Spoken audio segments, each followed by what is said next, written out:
ज़ैनब, ज़रा इधर तो आओ। देखो मैं तुम्हारे लिए क्या लाया हूँ। हमज़ा ने चहकते हुए कमरे में कदम रखा और ज़ैनब के गिर्द घूम कर एक खूबसूरत रेशमी जोड़ा उसके सामने लहराया। ज़ैनब ने शर्माते हुए जोड़ा थामा तो हमज़ा ने उसका हाथ चूम कर सरगोशी की कि ज़ैनब, तुम इस दुनिया की सबसे खूबसूरत औरत हो और ये रंग तुम पर किसी परी जैसा खिलेगा। वो दोनों घंटों लॉन में बैठे एक दूसरे की आंखों में आंखें डालकर मुस्तकबिल के ख्वाब बुनते थे। हमजा अक्सर कहता था कि ज़ैनब, तुम मेरी जिंदगी की वो रोशनी हो जिसके बगैर मैं अधूरा हूँ। वक्त बदलेगा, हालात बदलेंगे, मगर मेरा तुम्हारे लिए दीवानापन कभी कम नहीं होगा। फिर वो वक्त आया जब ज़ैनब माँ बनने वाली थी। हमजा उसका पाँव जमीन पर नहीं रखने देता था, उसे फूलों की तरह संभालता और रातों को जाग कर उसकी मामूली सी थकन पर उसके पैर दबाता था। लेकिन जब बच्चे की पैदाइश के बाद ज़ैनब की सेहत बिगड़ी और दवाओं के असर से उसका वजन बढ़ने लगा, तो हमजा के लहजे में वो मिठास आहिस्ता आहिस्ता जहर में बदलने लगी। आज सुबह जब ज़ैनब नाश्ते की ट्रे लेकर कमरे में आई, तो हमजा आईने के सामने खड़ा टाई लगा रहा था। उसने मुड़ के ज़ैनब को देखा तो उसकी नज़रों में वो पुरानी तड़प नहीं, बल्कि एक अजीब सी कराहत थी। ये ऑमलेट इधर रखो और ज़रा आईने में अपनी सूरत तो देखो ज़ैनब, ये क्या हशर बना लिया अपना।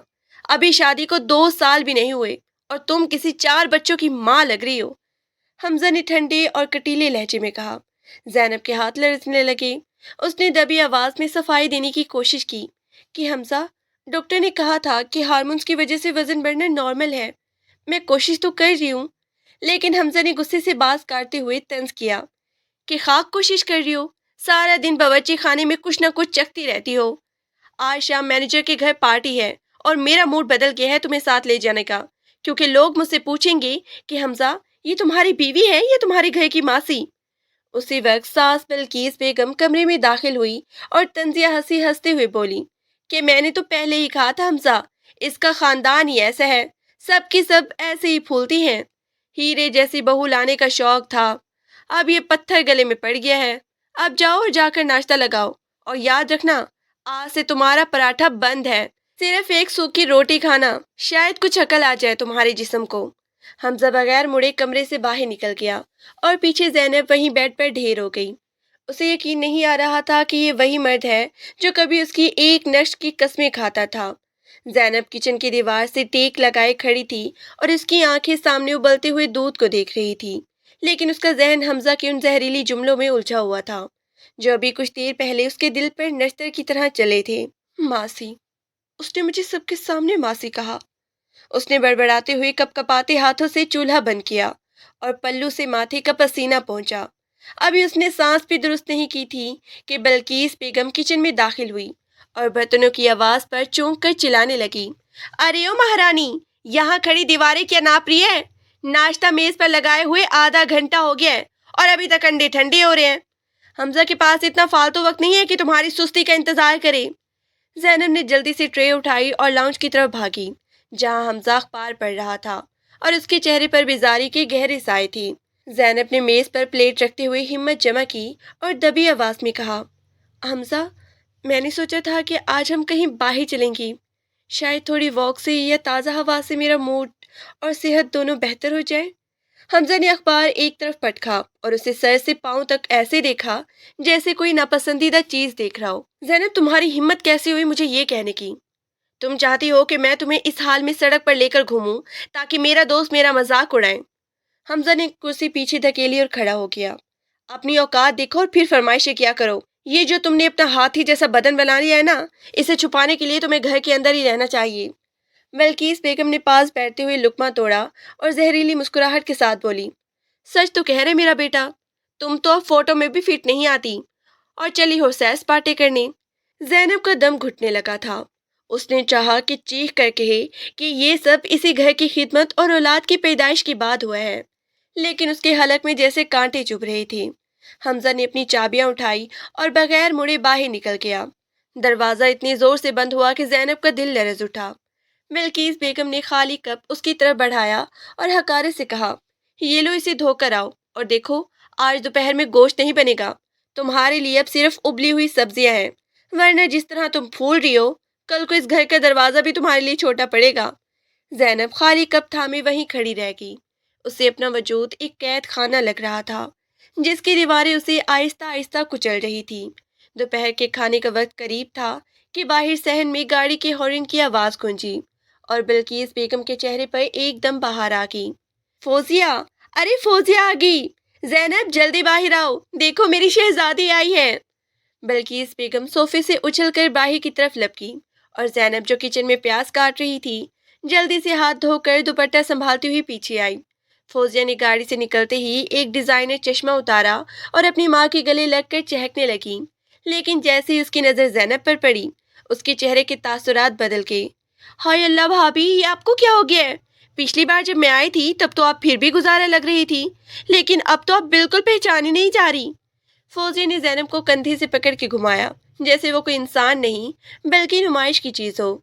जैनब ने शर्मिंदगी से नजरें झुका ली और दबी आवाज में सलाम किया, लेकिन फौजिया ने जवाब देने के बजाय अपनी माँ की तरफ देखकर हंसते हुए कहा कि अम्मी, आप इसे कुछ खिलाती पिलाती क्यों नहीं है, या फिर ये सारे दिन फ्रिज के अंदर ही बैठी रहती है। फिल्कीस बेगम ने ताली बजाकर कहका लगाया और बोली कि अरे बेटा, इसे तो हवा भी लग जाए तो ये गुब्बारे की तरह फूल जाती है। हमजा तो अब इसे देखकर कमरे से बाहर भाग जाता है। और सच्ची बात तो ये है कि मुझे भी डर लगता है कि कहीं ये चलते चलते फर्श भी ना तोड़ दे। जैनब का दिल खून के आंसू रो रहा था। वो खामोशी से उनका सामान उठाकर अंदर कमरे की तरफ चल दी, जहां फौजिया ने अपना पर्स बेड पे पटका और आईने के सामने खड़े होकर अपने स्मार्ट सरापे का जायजा लेने लगी। भाभी, आपको पता है हमजा भाई कितने परेशान थे कल फोन पर।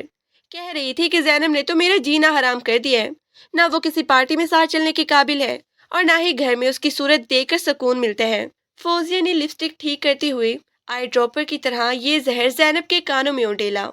जैनब ने कांपते हाथों से बेडशीट दुरुस्त की और कहा कि फौजिया, मैंने बहुत कोशिश की है, पर यह वजन है कि कम होने का नाम ही नहीं ले रहा। शायद मुझे किसी अच्छे डॉक्टर की जरूरत है, लेकिन हमजा तो मुझे घर से बाहर ले जाने को भी तैयार नहीं।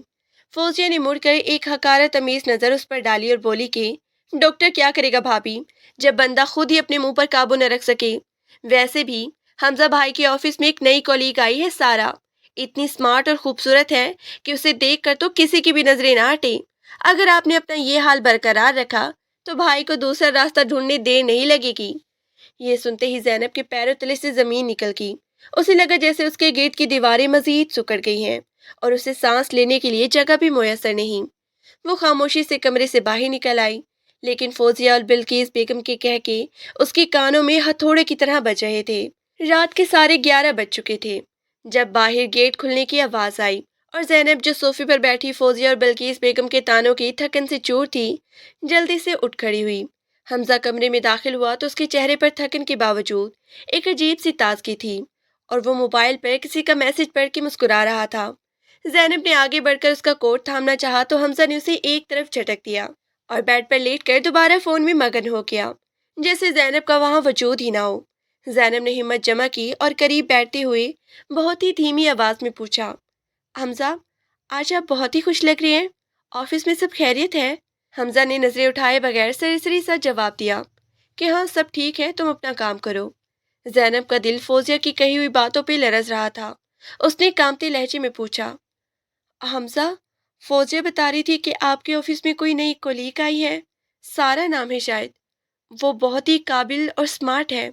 ये सुनते ही हमजा ने फोन एक तरफ पटका और गुस्से से उठकर बैठ गया। उसकी आंखों में जैनब के लिए नफरत की लहर दौड़ गई। हाँ, वो है स्मार्ट, बहुत ही खूबसूरत और तमीज वाली है। उसे देखकर इंसान का मूड अच्छा हो जाता है, ना कि तुम्हारी तरह जिसकी सूरत देखकर ही थकन बढ़ जाए। हमजा ने तीखे लहजे में उसके दिल पर वार किया। जैनब की आंखों में आंसू भर आए और वो सिसकती हुई बोली कि हमजा, आप मेरे साथ ऐसा क्यों कर रही हैं? क्या मेरी मोहब्बत और इस घर की खिदमत की कोई अहमियत नहीं, सिर्फ इसलिए कि मेरा वजन बढ़ गया है? हमजा ने एक जोरदार कहका लगाया जो जैनब को किसी गाली से कम न लगा और बोला कि मोहब्बत, जैनब, मर्द को मोहब्बत तब होती है जब उसे अपनी बीवी के साथ चलते हुए फख्र महसूस हो। मुझे तो तुम्हारे साथ खड़े होते हुए भी घुटन होती है। सारा जैसी लड़कियां होती हैं जिनके लिए मर्द अपनी जान छिड़कते हैं। तुम तो अब सिर्फ एक बोझ हो जिसे मैं मजबूरी में ढो रहा हूँ। जैनब ने उसका हाथ पकड़ना चाहा तो हमजा ने उसे धक्का दे दिया और तकिया उठाकर सोफे की तरफ चल दिया। जाते जाते उसने मुड़ के कहा कि खबरदार, जो अब मेरा मूड खराब किया, जाकर आईने में अपनी वो फूली हुई शक्ल तो देखो और फिर मुझसे सारा का मुकाबला करना। زینب وہیں فرش پر بیٹھ گئی اور اس کی سسکیاں کمرے کی خاموشی میں گونجنے لگی۔ اسے احساس ہو رہا تھا کہ اس کا گھر، اس کی محبت اور اس کا مان سب کچھ ایک خوبصورت چہرے اور سمارٹ بطن کی بھینٹ چڑھ رہا ہے، اور وہ بے بس تماشائی بنی اپنی بربادی دیکھ رہی ہے۔ اگلی صبح جب سورج کی پہلی کرن کمرے میں آئی تو زینب کی آنکھیں سوجی ہوئی تھیں اور اس کا دل کسی گہرے غار کی طرح خالی ہو چکا تھا۔ اس نے آئینے کے سامنے کھڑے ہو کر خود کو دیکھا، اور حمزہ کے وہ الفاظ، ہاتھی جیسا بدن اور سیرا جیسی لڑکیاں، اس کے کانوں میں سیسے کی طرح پگھلنے لگے۔ میں خود کو بدل کے رہوں گی، چاہے میری جان ہی کیوں نہ چلی جائے، اس نے دانت پیستے ہوئے خود سے عہد کیا، اور کچن میں جا کر ناشتہ بنانے کے بجائے شیلف میں چھپائی ہوئی وہ وزن کم کرنے والی گولیاں نکال لیں جو اس نے مہینوں پہلے کسی اشتہار کو دیکھ کر منگوائی تھی۔ اس نے خالی پیٹ 2 کی بجائے 3 گولیاں حلق میں اتاری، اور پھر کچن کا سارا کام ایسے پاگل پن سے شروع کیا جیسے وہ اپنے جسم کی چربی کو جلا کے راکھ کر دینا چاہتی ہو۔ بلکیس بیگم جب کچن میں آئی تو زینب پسینے میں شرابور تھی اور اس کا چہرہ زرد پڑ رہا تھا۔ ارے او بی بی، آج تو بڑی تیزی دکھا رہی ہو، کیا کہیں بھاگنے کا ارادہ ہے یا رات حمزہ نے کوئی لمبی پٹی پڑھائی ہے؟ بلکیس بیگم نے طنز کیا، لیکن زینب نے کوئی جواب نہ دیا اور بس تندھی سے پراٹھے بیلنے لگی، حالانکہ اسے شدید چکر آ رہے تھے۔ ناشتے کی میز پر جب حمزہ آیا تو اس نے زینب کی طرف دیکھنا بھی گوارا نہ کیا اور خاموشی سے فون پہ انگلیاں چلاتا رہا۔ زینب نے ہمت کر کے اس کے سامنے کالی چائے کا کپ رکھا اور خود ایک طرف کھڑی ہو گئی، لیکن اس کی ٹانگیں جواب دے رہی تھی۔ حمزہ، میں نے آج سے ڈائٹنگ شروع کر دی ہے، میں بہت جلد ویسی ہو جاؤں گی جیسے آپ کو پسند تھی۔ زینب نے لرزتی آواز میں امید کا ایک دامن تھامنا چاہا، مگر حمزہ نے چائے کا گھونٹ بھرتے ہوئے ہکارے سے کہا کہ زینب، یہ ڈرامے بند کرو، تمہاری ہڈیاں اب چربی کے ڈھیر تلے دب چکی ہیں۔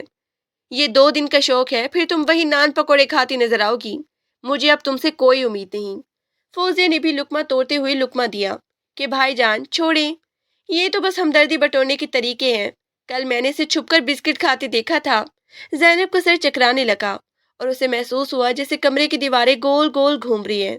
اس نے سہارے کے لیے کرسی تھامی، لیکن اندھیرا اس کی آنکھوں کے سامنے چھانے لگا۔ مجھے مجھے کچھ ہو رہا ہے۔ زینب کے منہ سے صرف اتنا نکلا اور وہ ایک زوردار آواز کے ساتھ فرش پر گر پڑی۔ ناشتے کی پیالیاں میز سے الٹ گئی اور پورے گھر میں ایک سناٹا چھا گیا۔ حمزہ نے کرسی سے اٹھ کر اسے دیکھا تو اس کے ماتھے پر پسینے کے قطرے تھی اور وہ بے ہوش ہو چکی تھی، لیکن بلکیس بیگم نے پاس آ کر اسے ہلانے کے بجائے منہ بنا کر کہا، دیکھو حمزہ، اب یہ نیا ناٹک شروع کر دیا اس نے تاکہ اسے کام نہ کرنا پڑے۔ اسے اٹھاؤ اور کمرے میں ڈالو، یہ سب وزن کا بوجھ ہے جو اس کا دل برداشت نہیں کر پا رہا۔ ہسپتال کے سفید ٹھنڈے کمرے میں زینب کی آنکھ کھلی تو اس کے ہاتھ میں لگی ڈرپ کی سوئی چبھ رہی تھی اور کمرے میں دوائیوں کی ناگوار بو پھیلی ہوئی تھی۔ اس نے دھندلی نظروں سے سامنے دیکھا جہاں ڈاکٹر حمزہ کو فائل دکھاتے ہوئے سخت لہجے میں کچھ سمجھا رہا تھا۔ مسٹر حمزہ، آپ کی بیوی نے خالی پیٹ وہ خطرناک سپلیمنٹس لیے ہیں جو دل کی دھڑکن روک سکتی تھی، یہ خودکشی کے مترادف ہے۔ ڈاکٹر کی آواز زینب کے کانوں میں ہتھوڑے کی طرح بجی۔ حمزہ نے بیزاری سے ہاتھ جھٹکا اور بولا کہ ڈاکٹر صاحب، یہ سب اس کے اپنے شوق ہے، اسے پتلا ہونے کا ایسا بھوت سوار ہوا ہے کہ گھر کا سکون برباد کر دیا ہے، اب میں اس کے ان ڈراموں کا بل کیسے بھروں گا؟ زینب کا دل یہ سن کر پاش پاش ہو گیا۔ اس نے چاہا کہ وہ چیخ کر کہے کہ یہ سب تمہارے تانوں اور تذکروں کے نتیجہ ہے، لیکن اس کے حلق سے آواز نہیں نکلی۔ ڈاکٹر نے حمزہ کو گھورا اور کہا کہ مسٹر حمزہ، آپ کی بیوی کو جسمانی سے زیادہ ذہنی سکون کی ضرورت ہے۔ ان کا بلڈ پریشر خطرناک حد تک گرا ہوا ہے اور ان کے اندر جینے کی تمنا ختم ہوتی جا رہی ہے۔ حمزہ نے ایک سرد آہ بھری اور ڈاکٹر کے باہر نکلتے ہی زینب کے بیٹ کے قریب آ کے کھڑا ہو گیا۔ اس کی آنکھوں میں ہمدردی کے بجائے غصے کی آگ دہک رہی تھی۔ دیکھو زینب، یہ آخری بار ہے جو میں نے تمہارے اس تماشے پر پیسے ضائع کیے۔ گھر چل کے یہ بیچارگی والا چہرہ مت بنانا، ورنہ میں تمہیں تمہارے ماں باپ کے گھر چھوڑاؤں گا۔ حمزہ نے دانت پیستے ہوئے سرگوشی کی۔ زینب سسکتے ہوئے اس کے ہاتھ تھامنا چاہا تو اس نے اپنا ہاتھ کھینچ لیا اور کمرے سے باہر نکل گیا۔ پیچھے بلکیس بیگم داخل ہوئی جنہوں نے آتے ہی تانوں کی بوچھاڑ کر دی۔ واہ بھائی واہ، اب تو تم نے ہسپتال کے چکر لگوا کر ہمیں برادری میں بھی رسوا کر دیا ہے۔ سب پوچھ رہے تھے کہ جوان جہان بہو کو کیا ہوا، تو میں نے کہہ دیا کہ زیادہ کھانے کی وجہ سے سانس چڑھ گیا تھا۔ بلکیس بیگم نے بیگ صوفے پر پٹکتے ہوئے زہر اگلا۔ زینب کروٹ لیے اور دیوار کی طرف منہ کر لیا۔ اسے احساس ہو رہا تھا کہ اس گھر میں اس کی بیماری ایک جرم بن چکی ہے और उसका वजूद अब सबके लिए सिर्फ एक बोझ है। नर्स ने आकर उसे खामोशी से दवा दी, लेकिन ज़ैनब को लग रहा था कि ये दवाइयाँ उसके जिस्म को शायद ठीक तो कर देंगी, मगर उसकी रूह पर लगे जख्म कभी नहीं भरेंगी। शाम को उसे डिस्चार्ज करके घर लाया गया तो फौजिया ने लाउंज में बैठे हुए जोरदार कहका लगाया और बोली कि भाभी, आप तो बड़ी ही फिल्मी निकली। थोड़ी सी डाइटिंग क्या की कि बेहोश होकर सबकी तवज्जो समेट ली। वैसे हमजा भाई, आजकल में सारा के साथ डिनर पे जाने वाले हैं। आपकी इस हालत में तो वो आपको साथ ले जाने से रहे।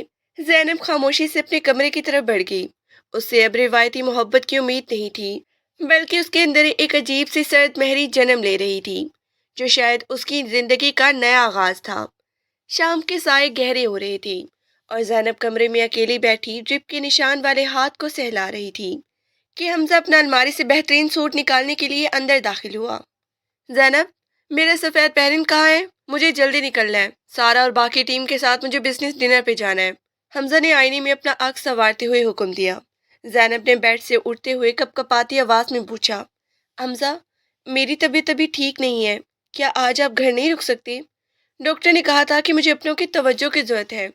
हमजा ने एक ज़ोरदार तंजिया कहकर लगाया और मुड़ के उसे ऐसे देखा जैसे वो कोई पागल हो। तवज्जो? ज़ैनब, तवज्जो उनको दी जाती है जो इसके काबिल हो। तुम्हारी इस बीमार सूरत और फूले हुए बदन को देखकर मेरा दम घुटता है। मैं वहां सुकून और काम की बातें करने जा रहा हूँ, तुम्हारा मातम सुनने नहीं। ज़ैनब के अंदर जैसे कोई टूट गया। बरसों की खामोशी और बर्दाश्त का बंधन अचानक खुल गया। उसने पहली बार हमजा की आंखों में आंखें डालकर बुलंद आवाज में कहा, और वो सुकून आपको सारा के साथ मिलता है, वही सारा जिसका मवाजना आप हर रोज मुझसे करते हैं। हमजा ये सुनकर हक्का बक्का रह गया। उसे तवक्का नहीं थी ये मासी कहलाने वाली औरत कभी जुबान भी खोलेगी। उसने गुस्से से कदम आगे बढ़ाया और ज़ैनब का बाजू सख्ती से जकड़ लिया। तुम्हारी हिम्मत कैसे हुई मेरा नाम इस तरह लेने की? अपनी औकात देखो ज़ैनब, तुम उसके पैर की खाक भी नहीं हो। ज़ैनब ने अपना बाजू छुड़ाने की कोशिश नहीं की, बल्कि सर्द लहजे में बोली, मेरी औकात आपने बनाई है हमजा। जब मैं इस घर में आई थी तो मैं भी सारा से ज्यादा खूबसूरत और मोहतरक थी। ये आपके घर की चार दीवारी, आपकी माँ के ताने और आपकी बेरहमी ने जिसने मुझे इस हाल तक पहुंचाया है। मैं बीमार हूँ और आप मुझे जलील कर रही हैं। हमजा ने उसे झटका दिया और गुस्से से चेहरा सुर्ख करके बोला कि अगर तुम्हें इतनी ही तकलीफ है तो चली जाओ अपने माँ बाप के घर, वहां जाकर अपनी बीमारी का रोना रोना। मुझे एक ऐसी बीवी चाहिए जो मेरी शान बढ़ाए, ना कि मेरा सर शर्म से झुका दे। उस वक्त बिल्किस बेगम दरवाजे पे आ खड़ी हुई और तालियां बजा के बोली कि वाह भाई वाह, अब तो जुबान भी चलने लगी है। पहले सिर्फ खाती थी, अब काटने को भी दौड़ती है। हमजा बेटा, इसे अभी के अभी इसके मैके छोड़ के आओ, ताकि इसे पता चले कि इस मोटापे के साथ इसे वहां भी कोई बर्दाश्त नहीं करेगा। ज़ैनब ने खामोशी से अपना दुपट्टा उठाया और आईने में खुद को देखा। उसकी आंखों में अब आंसू नहीं बल्कि एक अजीब सी चमक थी। उसने हमजा की तरफ देख कर कहा कि मुझे कहीं छोड़ने की जरूरत नहीं है। मैं अपनी इज्जत नफ्स का जनाजा इस घर में मजीद नहीं उठा सकती। अगर आपको स्मार्ट जिस्म ही चाहिए तो मुबारक हो आपको, आपकी सारा। लेकिन याद रखना, रूह का सुकून जिस्म की बनावट में नहीं होता। हमजा ने गुस्से में दरवाजा पटका और बाहर निकल गया, जबकि ज़ैनब ने अलमारी से अपना छोटा बैग निकाला। उसे एहसास हो गया था कि इस घर की मोहब्बत एक सिराब थी जो अब खत्म हो चुका है। ज़ैनब जब अपने माँ बाप के घर की दहलीज पर पहुंची तो रात के साए गहरे हो चुके थे और उसका दिल किसी हारी हुई लश्कर की तरह बोझल था। उसने कांपते हाथों से दस्तक दी तो उसके छोटे भाई अरसलान ने दरवाजा खोला और अपनी बहन को इस हाल में देखकर हक्का बक्का रह गया। बाजी, आप इस वक्त? और ये बैग, सब खैरियत तो है? अरसलान ने हैरत से पूछा तो ज़ैनब की जब्त की दीवार टूट गई और वो भाई के गले लगकर फूट फूट के रो दी। शोर सुनकर उसकी माँ जुबैदा बेगम हाँफती हुई कमरे से बाहर आई और अपनी बेटी को नढाल देखकर उनके हाथ पांव फूल गई। ज़ैनब मेरी बच्ची, क्या हाल बना लिया तुमने अपना? हमजा कहाँ है और उसने तुम्हें अकेला क्यों भेजा? माँ ने उसे सोफे पर बिठाते हुए प्यार से पूछा तो ज़ैनब ने सिसकते हुए सारा हाल सुना दिया कि किस तरह उसे मोटापे और बीमारी के ताने दिए गए और कैसे हमजा ने उसे सारा के नाम पर जलील किया। जुबैदा बेगम का चेहरा फक हो गया और उन्होंने ठंडी आह भर के कहा कि बेटा, मर्द तो होते ही ऐसे हैं। वो बाहर की चमक धमक देख कर घर की रौनक भूल जाते हैं, लेकिन तुमने वहां से आकर गलती की। लोग क्या कहेंगे कि शादी के 2 साल बाद बेटी बोझ बनकर वापस आ गई। असलान ने गुस्से से मुठ्ठियां भींच ली और बोला कि अम्मी, ये आप क्या कह रही हैं? बाजी की सेहत और इज्जत से बढ़कर क्या लोगों की बातें हैं। लेकिन उस वक्त जैनब की भाभी नाहिद कमरे में दाखिल हुई और तीखी नजरों से जैनब के बैग को देखकर तंज किया कि अरे वाह, नंद रानी तो पूरे लाओ लश्कर के साथ आई है। असलान भाई, आप जज्बाती हो रहे हैं, पर ये सोचें कि अब मोहल्ले वाले पूछेंगे तो हम क्या जवाब देंगे कि हमारी नंद को उसके शोहर ने मोटापे की वजह से निकाल दिया। जैनब ने सर उठाकर नाहिद को देखा। वही ताने जो ससुराल में सुनती थी अब अपने घर में भी गूंजने लगे थे। उसे लगा जैसे दुनिया का कोई कोना उसके लिए महफूज नहीं है। नाहिद ने नाक चढ़ाकर जुबैदा से कहा कि अम्मी, हमारे घर में पहले ही तंगी है। अब अगर जैनब यहाँ रहेगी तो इसके खाने पीने और दवाइयों का खर्चा कौन उठाएगा। अरसलान तो अभी खुद सेट हो रहा है, बेहतर है इसे सुबह ही वापस भेज दे, वरना हमजा भाई का दिमाग और खराब हो जाएगा। जैनब वहीं फर्श पर साकित बैठी रह गई। उसे माँ की ममता में वो सुकून नहीं मिला जिसकी वो उम्मीद कर रही थी, और भाभी के लफ्जों ने उसके जख्मों पर नमक पाश कर दिया। उसे पहली बार शिद्दत से एहसास हुआ कि एक औरत का अपना कोई घर नहीं होता, चाहे वो दुबली हो या मोटी। उसकी हैसियत सिर्फ दूसरों की ज़रूरत तक महदूद होती है। उसने अपना बैग उठाया और कमरे के एक कोने में जा बैठी। उसे अब समझ आ रहा था कि उसे अपने पैरों पर खुद ही खड़ा होना होगा, वरना ये दुनिया उसे जीते जी दफन कर देगी। रात के पिछले पहर जब सारा घर गहरी नींद में था, जैनब महके के उस छोटे से कमरे में खिड़की के पास बैठी आसमान पर छाए बादलों को देख रही थी, जहां बचपन में वो अपनी गुड़िया के साथ खेला करती थी। लेकिन आज वो गुड़िया खुद एक खिलौना बन चुकी थी, जिसे हालात ने तोड़ फोड़ के रख दिया था। उसके कानों में अभी तक भाभी नाहीद के वो जहरीले जुमले, खाने पीने का खर्चा और माँ की वो बेबसी, लोग क्या कहेंगे, किसी हथौड़े की तरह बज रहे थे। उसे पहली बार शिद्दत से एहसास हुआ कि रोकर हमदर्दी समेटने का वक्त अब गुजर चुका है, और अगर उसने अब भी कोई कदम ना उठाया तो वो इसी कमरे की दीवारों में घुटकर दम तोड़ देगी। उसने अपना पुराना लैपटॉप निकाला जो शादी के बाद धूल चाट रहा था, और उसे ऑन किया तो उसकी पुरानी डिजाइनिंग की फाइलें सामने आ गईं, जिन्हें देखकर उसे अपनी वो हिम्मत याद आई जब वो कॉलेज में टॉप किया करती थी और सब उसे ज़हीन ज़ैनब कहकर पुकारती थी। हमजा ने मुझे माँ से कहा, मेरी माँ ने मुझे बोझ समझा, और भाभी ने मेरे वजूद को खुराक के नवालों में तोला। लेकिन अब मैं साबित करूंगी कि ज़ैनब की पहचान उसके जिस्म की साख नहीं, बल्कि उसका हुनर है। उसने मुठियां भींच कर खुद से अहद किया और ऑनलाइन काम तलाश करने के लिए मुख्तलिफ वेबसाइट्स पर अपनी प्रोफाइल दोबारा अपडेट करने लगी। उसकी आंखों में नींद का नामो निशान नहीं था। वो भूख और प्यास भूल कर अपनी पुरानी महारतों को पालिश करने लगी, और सुबह के करीब जब परिंदे चहचहाने लगे तो उसे गैर मुल्की कंपनी से छोटे से प्रोजेक्ट का मस्बत जवाब मिल गया, जिसकी उज्जत उसकी सोच से भी ज्यादा थी। जैनब के चेहरे पर एक ऐसी मुस्कुराहट आई जो बरसों से गायब थी। उसने आईने के सामने जाकर अपनी सूजी हुई आंखें और बढ़े हुए वजन को देखा, लेकिन अब उसे खुद से घिन नहीं आ रही थी, बल्कि उसे अपने अंदर एक ऐसी औरत नजर आ रही थी जो लड़ने के लिए तैयार थी। उसने फैसला किया कि वो अब किसी के सामने हाथ नहीं फैलाएगी और ना ही हमजा की मिन्नतें करेगी कि वो उसे वापस ले जाए, बल्कि वो अपनी कामयाबी से उसे ये एहसास दिलाएगी कि उसने क्या खोया है। सुबह जब जुबैदा बेगम नाश्ता लेकर कमरे में दाखिल हुई तो जैनब तकिया लगाकर सुकून से बैठी काम कर रही थी। माँ ने हैरत से पूछा कि बेटी, तुम सोई नहीं?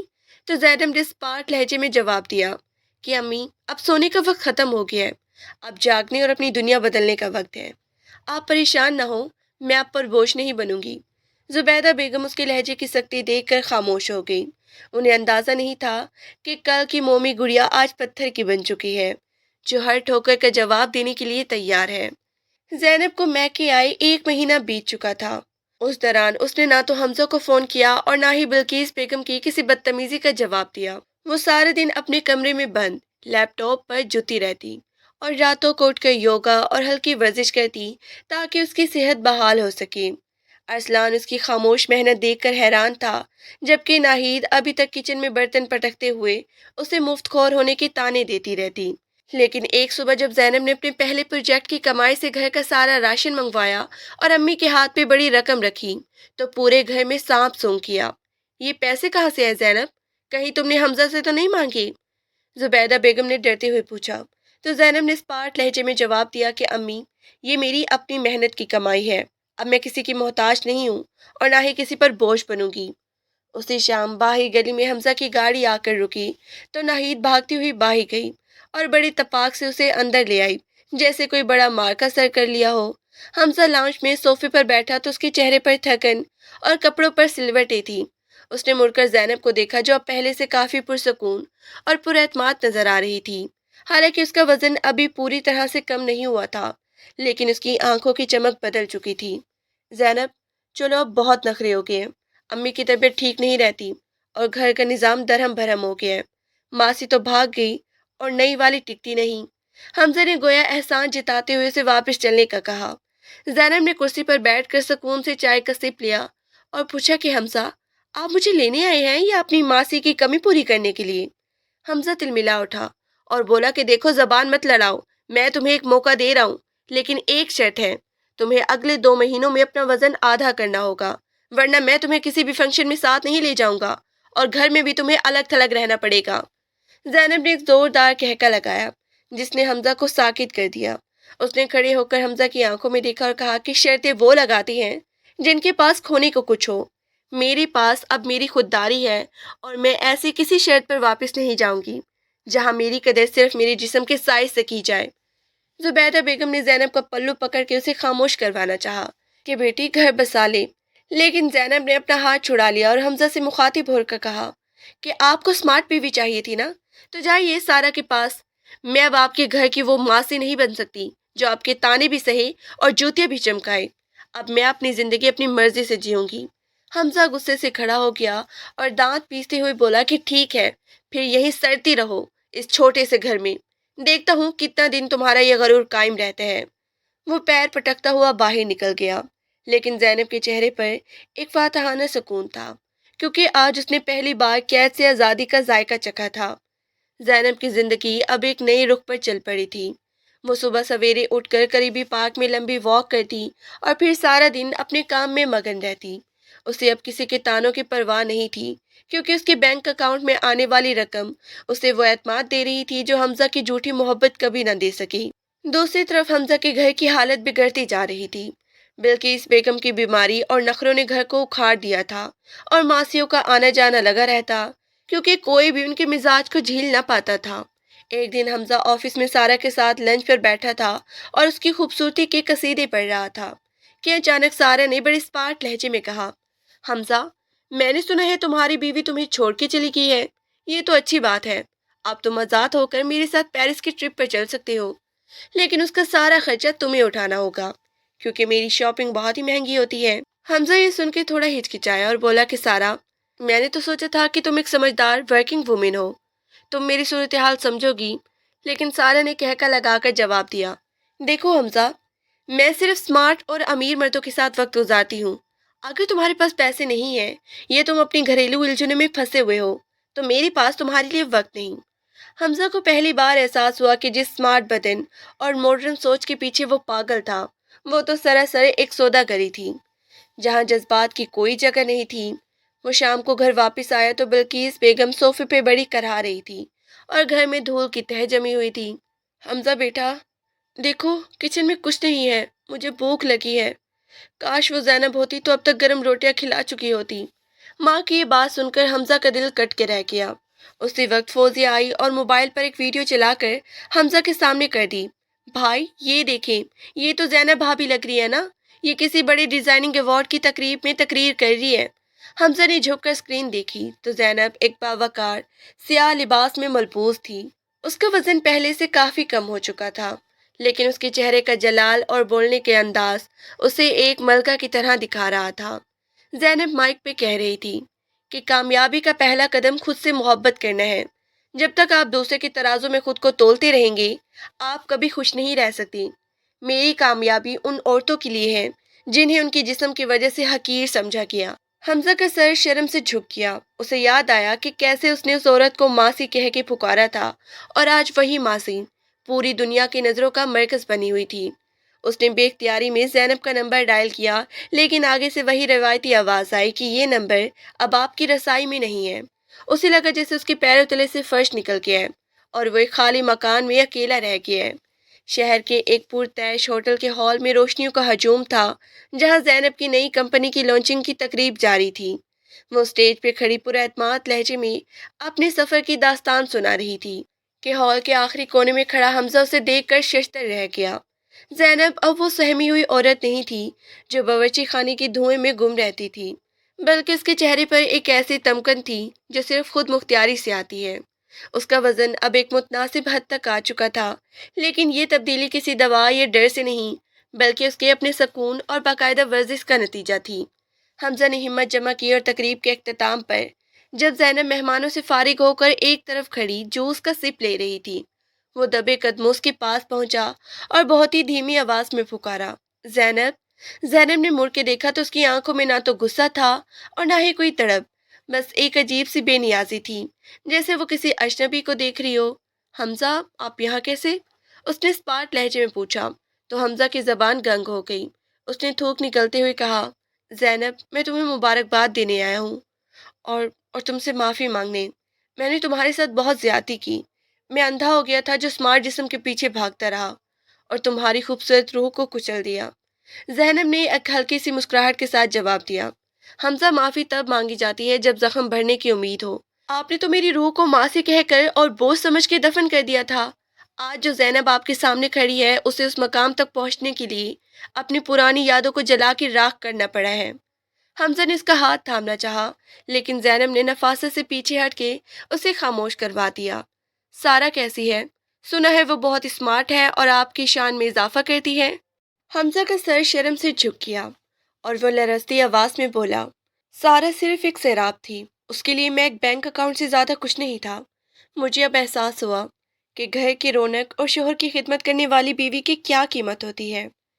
زینب نے کرسی پر اپنا پیر سنبھالا اور حمزہ کی آنکھوں میں آنکھیں ڈال کے کہا، آپ کو میری قدر تب ہوئی جب میں کامیاب ہو گئی اور اسمارٹ ہو گئی۔ اگر آج میں وہی موٹی اور بیمار زینب ہوتی تو کیا آپ یہاں آتے؟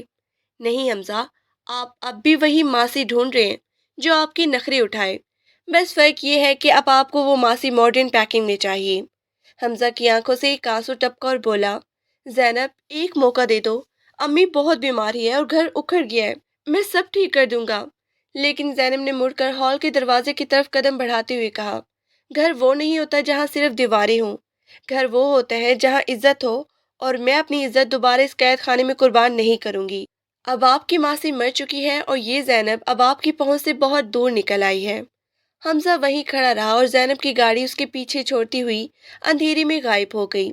اسے پہلی بار شدت سے احساس ہوا کہ مرد جب عورت کی تذلیل کرتا ہے تو وہ صرف ایک عورت کو نہیں کھوتا، بلکہ اپنا وقار اور سکون بھی ہمیشہ کے لیے کھو بیٹھتا ہے۔ ہسپتال کے آئی سی یو وارڈ کے باہر حمزہ پریشانی میں ادھر سے ادھر چکر لگا رہا تھا۔ اندر بلقیس بیگم زندگی اور موت کی جنگ لڑ رہی تھی اور ان کی زبان پر صرف ایک ہی نام تھا، زینب۔ ڈاکٹروں کا کہنا تھا کہ بلقیس بیگم کا بلڈ پریشر خطرناک حد تک بڑھنے سے انہیں فالج کا جھٹکا لگا ہے اور اب ان کی حالت تشویشناک ہے۔ وہ بار بار اشاروں سے زینب کو بلانے کا کہہ رہی تھی کیونکہ شاید اس کا ضمیر اب انہیں ملامت کر رہا تھا۔ حمزہ نے کئی بار زینب کو فون کرنے کی کوشش کی لیکن اسے ہمت نہیں ہو رہی تھی۔ آخر کار اس نے ارسلان کو فون کیا اور روتے ہوئے اپنی ماں کی آخری خواہش کا واسطہ دیا کہ شاید زینب ایک بار آ کر مل لے۔ ارسلان نے پہلے تو انکار کیا، لیکن زینب نے جب بھائی کی پریشانی دیکھی تو اس نے انسانیت کے ناطے ہسپتال جانے کا فیصلہ کیا۔ جب وہ سفید لباس میں ملبوس ہسپتال پہنچی تو حمزہ اسے دیکھ کر ساکت رہ گیا۔ اس کے چہرے پر موجود وقار اور سکون حمزہ کو اپنی اوقات دکھا رہا تھا۔ زینب خاموشی سے وارڈ کے اندر داخل ہوئی جہاں بلقیس بیگم بیڈ پہ لاچار پڑی تھی، وہی عورت جو کبھی شیرنی کی طرح گرجتی تھی اور زینب کو پتھر اور بوجھ کہتی تھی، آج خود ایک بے بس مٹی کا ڈھیر بنی ہوئی تھی۔ بلقیس بیگم نے جیسے ہی زینب کو دیکھا ان کی آنکھوں سے آنسوں کی لڑی بہہ نکلی۔ انہوں نے لرزتے ہوئے ہاتھوں سے زینب کا پلو پکڑنا چاہا لیکن ان کی آواز ساتھ نہیں دے رہی تھی۔ وہ صرف اتنی ہی کہہ پائی کہ بیٹا، مجھے معاف کر دو۔ زینب نے ان کا ہاتھ تھاما تو اسے وہ دن یاد آ گیا جب اسی ہاتھ نے اسے دھکا دیا تھا اور اس زبان نے اسے پراٹھے کے لیے ترسایا تھا۔ لیکن زینب نے اپنے ضعف کا ثبوت دیتے ہوئے بہت ہی دھیمی آواز میں کہا کہ میں نے آپ کو اللہ کے لیے معاف کیا بلقیس بیگم، میں نے اب دل میں کسی کے لیے نفرت نہیں رکھی، کیونکہ نفرت کمزور لوگوں کا کام ہے۔ حمزہ جو دروازے پہ کھڑا یہ منظر دیکھ رہا تھا، اس کی ہچکیاں بند کی۔ اسے احساس ہوا کہ زینب کتنی عظیم ہے، جس نے اتنی ذلت کے باوجود اس کی ماں کے آخری وقت میں اس کا ساتھ دیا۔ बल्किस बेगम ने सुकून का एक लंबा सांस लिया और उनकी आंखें हमेशा के लिए बंद हो गईं। कमरे में मॉनिटर की बीप एक तवील आवाज में बदल गई, जो किसी की जिंदगी के खात्मे का ऐलान थी। हमजा ने वहीं बैठकर जैनब के पैर पकड़ लिए, उसे सकते हुए कहा कि जैनब, अब तो अम्मी भी नहीं रही, मेरा घर उजड़ गया, क्या तुम अब भी वापस नहीं आओगी? जैनब ने अपना दुपट्टा उसकी गिरफ्त से छुड़ाया और सर्द लहजे में कहा कि हमजा, बल्किस बेगम को मैंने माफ कर दिया क्योंकि वो अब अल्लाह के पास जा रही थी, लेकिन आप जिंदा हैं और आपको अभी अपने किए की सजा भुगतनी है। मेरा रास्ता बिल्कुल अलग है और आपका घर अब आपकी यादों का कब्रिस्तान है। वो बगैर मुड़े अस्पताल की राहदारियों से गुजरती हुई बाहर निकल गई। उसे अब पीछे मुड़ के देखने की जरूरत नहीं थी, क्योंकि उसने अपने माजी के तमाम हिसाब किताब चुका दिए थे। बल्कि इस बेगम के इंतकाल के बाद हमजा का घर किसी उजाड़ खंडर का मंजर पेश कर रहा था, जहां दीवारों से अब भी जैनब के दिए गए तानों की बाज़ सुनाई देती थी। हमजा सारा दिन कमरे में बंद रहता और उन जगहों को देखता जहां कभी जैनब हंसती मुस्कुराती नजर आती थी। उसे अब हर आहट पे लगता कि शायद जैनब किचन से नाश्ता बना रही है या सहन में पौधों को पानी दे रही है। दूसरी तरफ जैनब शहर के एक पोश इलाके में अपना छोटा सा खूबसूरत अपार्टमेंट ले लिया था, जिसकी बालकनी से वो ढलते सूरज को देखती और अपनी आज़ादी का जश्न मनाती।